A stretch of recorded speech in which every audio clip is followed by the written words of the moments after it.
The man from India. Hi Japan, welcome to our vlog. First atom bomb పడింది జపాన్లో ఈ ప్లేస్లోనే, Hiroshima.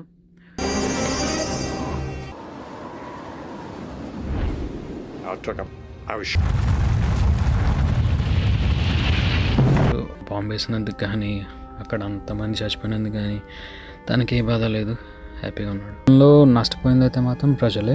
ఎందుకంటే నగ్గిన అమెరికా బాగానే ఉంది, ఓడిపోయిన జపాన్ కింగ్ బాగానే ఉన్నాడు.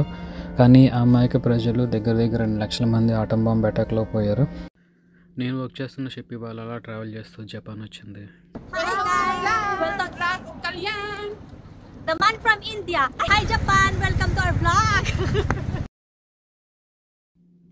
ఫస్ట్ ఆటం బాంబ్ పడింది జపాన్లో ఈ ప్లేస్లోనే, హిరోషిమా. వెనకాల ఉన్న ఒక బిల్డింగ్ని ఒక్కటి దాన్ని అలా ఉంచేశారు. ఈ ఏరియాలో మొత్తం ఒక 2 కిలోమీటర్ల చుట్టుపక్కల అంతా మొత్తం బ్లాస్ట్లో మొత్తం నాశనం అయిపోయింది. బిల్డింగ్లు, కాలేజీలు, అక్కడ దగ్గరలో ఒక జైలు కూడా ఉండాలి. మొత్తం అదంతా ఆ బ్లాస్ట్లో మొత్తం పోయింది. అక్కడ ఉన్న చెట్లు మొత్తం అంతా పోయినాయి. ఈ బిల్డింగ్ని ఒకటి మాత్రం అలా ఉంచేశారు, మెమోరియల్ పార్క్ కింద చేద్దామని చెప్పి. చుట్టూ ఉన్న బిల్డింగ్స్ వాటిని రీకన్స్ట్రక్ట్ చేసి వాటిని అంతే డెవలప్ చేసుకున్నారు. కానీ ఈ బిల్డింగ్ని మాత్రం ఎవరు టచ్ చేయలేదు. అంటే దాన్ని ఒక మెమోరియల్ పార్క్ కింద చేయాలని చెప్పి అలా ఉంచేశారు. వచ్చిన టూరిస్టులు అందరూ ఈ పార్క్ వస్తారు. ఇక్కడ దీని హిస్టరీ మొత్తం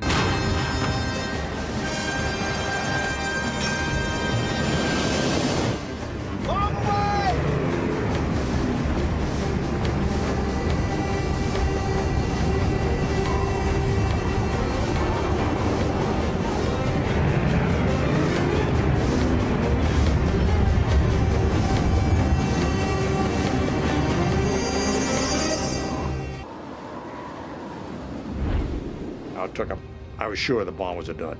I was sure it wasn't going to work.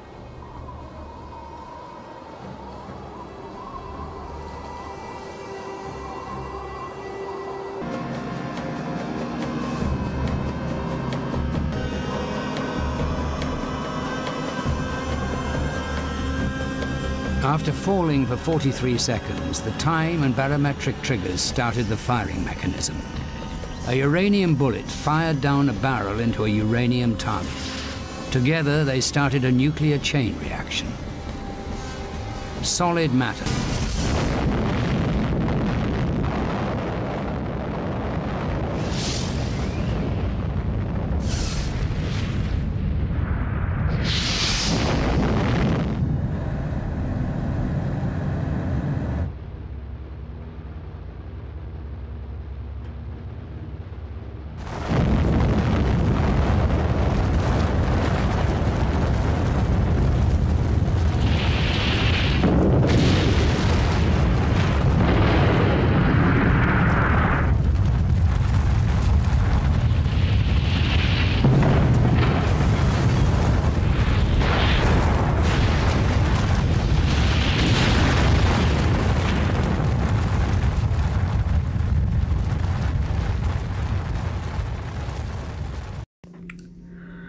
Japan మీద యుఎస్ఏ వరల్డ్ వార్ 2 టైంలో 1945లో అటాక్ చేసింది.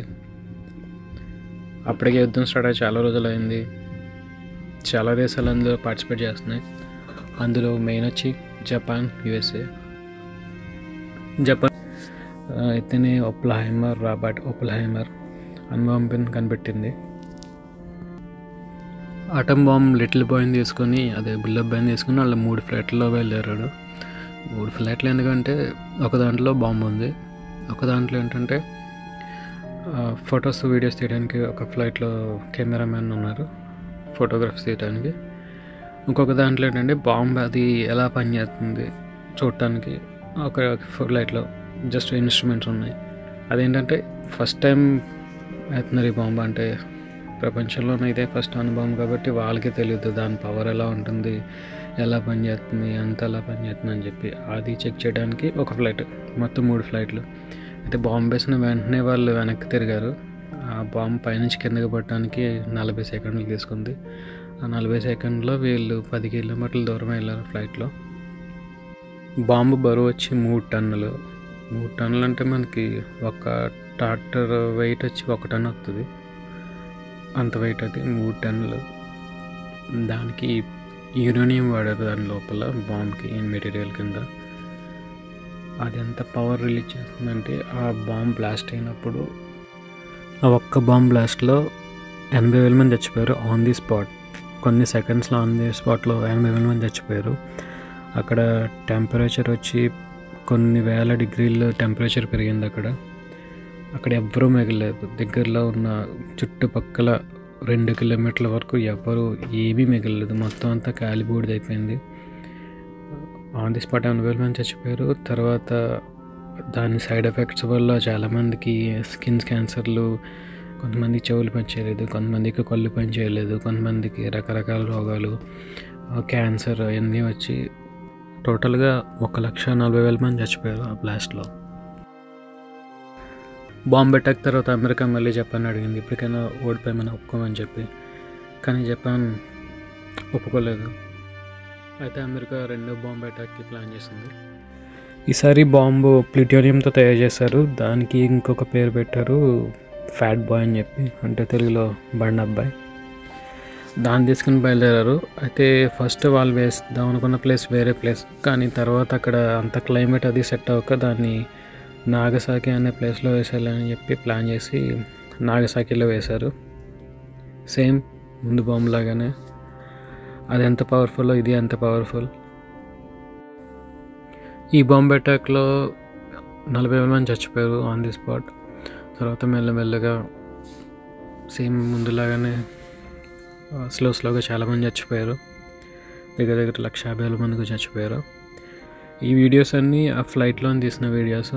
బాంబ్ అయితే ఫ్లైట్లోంచి వేశారు. అదే ఫ్లైట్లోంచి వీళ్ళు వీడియోస్ కూడా తీశారు. వాళ్ళు అందుకే 3 ఫ్లైట్లు వేసుకుని వచ్చారు. ఒక దాంట్లో ఫొటోస్ తీయడానికి, ఒక దాంట్లో అది ఎంత పవర్ రిలీజ్ చేసింది చూడటానికి ఒక ఫ్లైట్. ఇవి ఆ ఫ్లైట్లోంచి వీడియో తెస్తేనే ఎలా ఉందంటే బాంబ్ పడ్డ ప్లేస్ వాళ్ళకి కూడా ఎక్స్పీరియన్స్ అయ్యారంట. వాళ్ళు కూడా తను అప్పుడు నోరు ఓపెన్ చేస్తే ఏదో ఇనప ముక్క నోట్లో పెట్టుకున్నట్టు ఫీల్ అయ్యాడంట. యాక్చువల్గా దానికి ఒక స్పెట్స్ ఇచ్చారు. బాంబు డైరెక్ట్గా నువ్వు కళ్ళతో చూడకూడదు, ఈ స్పెట్స్ పెట్టుకోవాలని చెప్పి దానికి ఒక స్పెట్స్ ఇచ్చారు స్పెషల్గా డిజైన్ చేసి. తను ఏంటంటే లైటింగ్ అది సరిపోక ఆ స్పెట్స్ ఓపెన్ చేసి ఇలా చూసాడంట ఫ్లైట్లోంచి కిందకి. అప్పుడు తను నోరు ఓపెన్ చేస్తే నోట్లో ఒక ఇనప ముక్క పెట్టుకున్నట్టు ఫీల్ అయ్యాడంట. అది అంత రేడియేషన్ కింద వేసిన బాంబు ఆ షాక్ వేవ్కి వచ్చి ఆ ఫ్లైట్కి తగిలితే ఏదో ఒకటి గుద్దినట్టు కూడా తనకు అనిపించిందంట. అంత పవర్ఫుల్ ఆ బాంబ్. అది కింద ఎత్తే ఫ్లైట్లో ఉన్న వాళ్ళకి తెలియడం అంటే అది అంత పవర్ఫుల్, అర్థం చేసుకోండి. తర్వాత చాలా ఇంటర్వ్యూలో తను అదే చెప్పాడు. మరి బాంబ్ వేసినందుకు నువ్వేమైనా ఫీల్ అవుతున్నావు అంటే అబ్బాయి తను ఏం ఫీల్ అవ్వలేదు, చాలా ప్రౌడ్గా ఫీల్ అయ్యాడు. ఆ తర్వాత నేను చాలా హ్యాపీగా నిద్రపోయేవాడిని రోజు అని చెప్పాడు. దానికి తనకి ఆ బాంబు వేసినందుకు కానీ అక్కడ అంతమంది చచ్చిపోయినందుకు కానీ తనకి ఏ బాధ లేదు, హ్యాపీగా ఉన్నాడు. అసలు ఈ గొడవ అంతటి కారణం ఏంటంటే ఎవరికి వాళ్ళు సూపర్ పవర్ అయిపోవాలని చెప్పి అనుకున్నారు. జపాన్ ఏమో నేనే పెద్ద సూపర్ పవర్ అయిపోవాలి. అప్పట్లో బ్రిటిష్ ఉండేది కదా, బ్రిటిష్ ప్రతి కంట్రీని ఆక్రమించేసి అది పెద్ద సామ్రాజ్యంగా అయ్యింది. అలా అయిపోవాలని చెప్పి జపాన్ అనుకుంది. అది కుదరదని చెప్పి అమెరికా ఉంది. సో వాళ్ళిద్దరికి అలా గొడవ స్టార్ట్ అయ్యి ఫస్ట్ జపాన్ అమెరికా మీద అటాక్ చేస్తుంది.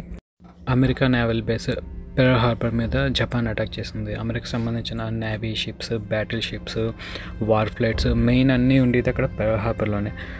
ఆ ప్లేస్లో జపాన్ అటాక్ చేసింది. అటాక్ అంటే అది చిన్న అటాక్ కాదు, దగ్గర 3,000 మంది అమెరికా వాళ్ళు చనిపోయారు ఆ అటాక్లో.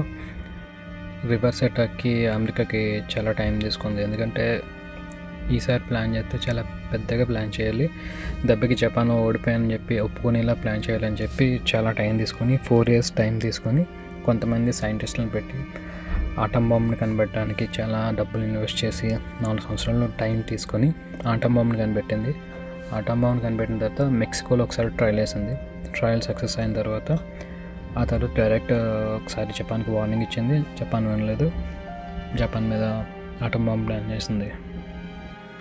అమెరికా ఎప్పుడు బాంబులు మెయిన్ సిటీ మీద వేయలేదు. మెయిన్ సిటీ మీద కనుక ఈ ఆటం బాంబు వేసి ఉంటే ఇప్పుడైతే అసలు జపానే ఉండకుండా ఉండేది.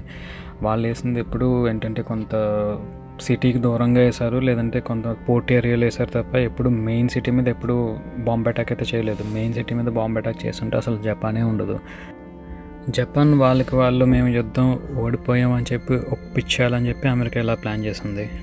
యుద్ధం ఓడిపోయిన తర్వాత కూడా జపాన్ రాజు లొంగిపోవడానికి కొన్ని కండిషన్లు పెట్టాడు. కండిషన్లు పెట్టి ఆ కండిషన్లు అమెరికా ఒప్పుకున్న తర్వాతే జపాన్ ఓడిపోయని చెప్పి ఒప్పుకొని లొంగిపోయింది అమెరికాకి. కానీ యుద్ధంలో నష్టపోయింది అయితే మాత్రం ప్రజలే. ఎందుకంటే నగ్గిన అమెరికా బాగానుంది, ఓడిపోయిన జపాన్ కింగ్ బాగానే ఉన్నాడు. కానీ ఆ అమాయక ప్రజలు దగ్గర 2 లక్షల మంది ఆటం బాంబ్ అటాక్లో పోయారు. ముందే ఆ జపాన్ కింగ్ నేను ఓడిపోయిన ఒప్పుకుని ఉంటే ఆ ఆటం బాంబ్ అటాక్ ఉండకపోతున్నాను, ఇంతమంది జనాలు చావకపోతారు. ఫైనల్గా నష్టపోయింది అయితే జపాన్ ప్రజలే. చాలామంది చనిపోయారు, చాలా నష్టం జరిగింది. ఈ ఆటం బాంబ్ అటాక్ తర్వాత ఆటం బాంబుని రిజల్ట్ ఎలా ఉంటుంది, దానివల్ల వచ్చిన నష్టం ఎలా ఉంటుంది, అది వదిలే రేడియేషన్ ఎంత ఉంటుంది అందరికీ తెలిసి వచ్చింది. కానీ ఇప్పటికీ ప్రతి దేశంలోనూ ఈ ఆటం బాంబులు ఉన్నాయి. ప్రతి దేశం వాళ్ళ సెల్ఫ్ డిఫెన్స్ కోసం వాళ్ళ దగ్గర ఒక ఆటం బాంబు అయితే రెడీ చేసుకుని పెట్టుకున్నారు. ఇండియా దగ్గర ఉంది, పాకిస్తాన్ దగ్గర ఉంది, ప్రతి దేశంలోనూ ఈ ఆటం బాంబులు ఉన్నాయి. నాకు అంత ఎగ్జాక్ట్గా లిస్ట్ తెలియదు, కానీ గూగుల్లో సెర్చ్ చేస్తే మీకు లిస్ట్ కనిపిస్తుంది. ఎందుకు ఉన్నాయి అంటే వాళ్ళ సెల్ఫ్ డిఫెన్స్ కోసం. ఎప్పుడైనా ఒకవేళ యుద్ధాలు వస్తే అవతల వాళ్ళని భయపెట్టడానికి, మా దగ్గర కూడా ఆటం బాంబు ఉందని చెప్పుకోవడానికి ఉన్నాయని చెప్పి ప్రతి కంట్రీ దగ్గర అయితే వాళ్ళు రెడీ చేసే ఆటం బాంబులు అయితే పెట్టుకున్నారు. అవి ఎంత పవర్ఫుల్ అంటే ఒకవేళ కనుక 3వ ప్రపంచ యుద్ధం వచ్చి ఆటం బాంబులు వాడితే ఈ ప్రపంచాన్ని ఒక 5-6 సార్లు బూడిచ్చేయచ్చు. అంత పవర్ఫుల్ వెపన్స్ అవి. ఇది నేను మొన్న వెళ్ళినప్పుడు తీసిన వీడియోస్. ఇది సేమ్ ప్లేస్, ఆ బాంబు ఎక్కడ పడ్డదో ఆ ప్లేస్ ఇదంతా. ముందు వీడియోలో మొత్తం బ్లాస్ట్ అయిపోయి ఉన్న వీడియోస్ ఉన్నాయి కదా, అదే ప్లేస్ ఇదంతా. ఆ తర్వాత కొన్ని రోజుల వరకు అక్కడ గడ్డి కూడా మొలలేదని చెప్పారు. ఆ తర్వాత మెల్లమెల్లగా అంతా మారింది. ఇప్పుడైతే చాలా డెవలప్ అయింది. కాకపోతే ఇక్కడ ఏంటంటే జపాన్ వాళ్ళతో వీళ్ళకి ఇంగ్లీష్ మాత్రం మాట్లాడటం రాదు. అక్కడ ఏదైనా సరే వాళ్ళ ఓన్ లాంగ్వేజ్లోనే ఉంటుంది. ఎప్పుడైనా సూపర్ మార్కెట్కి వెళ్ళినా కూడా ఏమైనా కొనాలన్నా ఏది కూడా ఇంగ్లీష్లో ఉండదు, మొత్తం జపాన్లో ఉంటుంది. ఆ తర్వాత ఈ ప్లేస్ అంతా చాలా డెవలప్ అయింది. ఇది పెద్ద టూరిస్ట్ స్పాట్ అయింది. అందరూ వస్తారు జపాన్ విజిట్ చేయడానికి. జపాన్ చాలా బాగుంటుంది, బ్యూటిఫుల్. అందరూ వస్తారు, ఈ ప్లేస్ వచ్చి అందరూ చూస్తారు. ఇక్కడ దగ్గరలో ఉన్న మ్యూజియం కూడా ఉంది. అంటే అప్పుడు బాంబు పడినప్పుడు ఏం జరిగింది, ఎలా జరిగింది అదంతా అక్కడ ఫొటోస్ ఉంటాయి, వీడియోస్ ఉంటాయి. అప్పుడు ఎంతమంది చనిపోయారు, అలాగా జరిగింది ఇదంతా అని చెప్పి అక్కడ ఫొటోస్ అన్నీ ఉంటాయి మ్యూజియం లోపలికి. అయితే నేను మ్యూజియంలోకి వెళ్ళలేదు, అయితే దగ్గరలోనే ఉంది మ్యూజియం. కాకపోతే నాకు అంత టైం లేదు, నేను మ్యూజియంలోకి వెళ్ళలేదు. ఈ బిల్డింగ్ దగ్గరలోనే ఉంటుంది. అక్కడ ఆ ఫొటోస్ అయినా చూడొచ్చు. అంటే అప్పుడు కొన్ని కాలిపోయిన వస్తువులు, చనిపోయిన వాళ్ళ బట్టలు, అప్పుడు జరిగిన ఇన్సిడెంట్ అవన్నీ, దానికి సంబంధించినవన్నీ ఆ మ్యూజియంలో ఉంటాయి. అక్కడ ఒక చిన్న పార్క్ కూడా ఉంది. ఆగస్ట్ 15న బాంబ్ అటాక్ అయింది 1945లో. ప్రతి సంవత్సరం ఆగస్ట్ 15th రోజున జపాన్ ప్రజలందరూ ఇక్కడికి వస్తారు. ఇక్కడికి వచ్చి ప్రేయర్ చేస్తారు చనిపోయిన వాళ్ళందరికీ. మళ్ళీ ఎప్పుడు ఇలా బాంబుల అటాక్లు అవి జరగకూడదు ఉండాలి, ఎప్పుడు యుద్ధాలు అవి జరగకూడదు ఉండాలని చెప్పి వాళ్ళు కోరుకుంటారు. ఇదే ఆ ప్లేస్ అంతా. ఆ తర్వాత ప్లేస్ అంతా చాలా బాగా అయింది. ఇది చెర్రీ బ్లాసమ్ ట్రీ అంటారు. ఇది జపాన్లో చాలా ఫేమస్. కొన్ని సీజన్లో మాత్రమే ఈ ఫ్లవర్ వస్తుంది. ఈ ఫ్లవర్ని చూడటానికి అందరూ టూరిస్టులు వరల్డ్ వైజ్ అందరూ వస్తుంటారు అక్కడికి, ప్రపంచాన్ని ఎక్కడి నుంచో వస్తూ ఉంటారు. వచ్చిన వల్ల ఫ్లవర్, ఈ పీస్ పార్క్ అంతా విజిట్ చేస్తారు. ఇప్పుడైతే ఇది చాలా డెవలప్ అయింది. మనం మామూలుగా ఇది ఎక్వేరియంలో పెంచుకుంటాం చిన్న చిన్నవి. ఇక్కడైతే ఇంత బలిసినవి పెద్ద పెద్దగా కూర వండుకు తిని అంత ఉన్నాయి. ఆ తర్వాత ఇదంతా చాలా డెవలప్ అయింది. ఆ వీడియోలో చూసిన బాంబ్ బ్లాస్ట్లో చూసిన వీడియోస్లో ఉన్న ప్లేస్ ఇదంతా. అప్పటికిప్పటికైతే అసలు కంప్లీట్ చేంజ్ అయింది. ఒకప్పుడైతే జపాన్లో జనాలంతా చాలా సైలెంట్, వాళ్ళ పని ఏదో వాళ్ళు చూసుకుంటారు అంతే, ఎవరిని పట్టించుకోరు. రోడ్లు అది చాలా నీట్గా ఉంటాయి, ప్లేస్లు అవి చాలా నీట్గా ఉంటాయి. అంటే ఎక్కడ పడితే అక్కడ చెత్త పడటం అది ఇది అలాగే ఉండదు, చాలా నీట్గా ఉంటారు. ఏదైనా క్యూ ఉందంటే కూడా అదే క్యూలో ఫాలో అవుతారు. క్యూలోంచి పక్కకైతే రాదు, చాలా పద్ధతిగా ఉంటారు. కాకపోతే వీళ్ళతో ప్రాబ్లం లాంగ్వేజ్ ఒకటే. వాళ్ళకైతే ఇంగ్లీష్ నేర్చుకోరు. స్కూల్లో ఉంది వీళ్ళకి లాంగ్వేజ్, కానీ ఎవరు ఇంగ్లీష్ మాట్లాడరు. ఇప్పుడిప్పుడు కొద్దిగా ఇంగ్లీష్ మాట్లాడుతున్నారు. కొంచెం ఓల్డర్ జనరేషన్ వాళ్ళు అయితే అసలు ఇంగ్లీష్ మాట్లాడరు. వాళ్ళకి చిన్న చిన్న పదాలు ఓకే థ్యాంక్ యూ అలాంటి చిన్న చిన్న పదాలు కూడా నేర్చుకోరు. నీకు కావాలితే నువ్వే జపాన్ నేర్చుకొని మాతో మాట్లాడు తప్ప మేమైతే ఇంగ్లీష్ నేర్చుకోమన్నట్టు ఉంటారు. జపాన్ గురించి నాకు తెలుసుకుంది ఇంతే. అర్థమైంది అనుకుంటున్నా వీడియో. అర్థం కాకపోతే ఉష్ణం ఉష్ణేన సకీలా ఉదరం వాయు ట్రబులేనా పిత్తం వాతం కఫం అన్నారు పెద్దలు. నాకేమీ అర్థం కాలేదు. నాకు మాత్రం అర్థమైందా? నేను చెప్పలేదు. వీడియో నచ్చితే లైక్ చేయండి. మీకు ఎలా అనిపించిందో కామెంట్ చేయండి.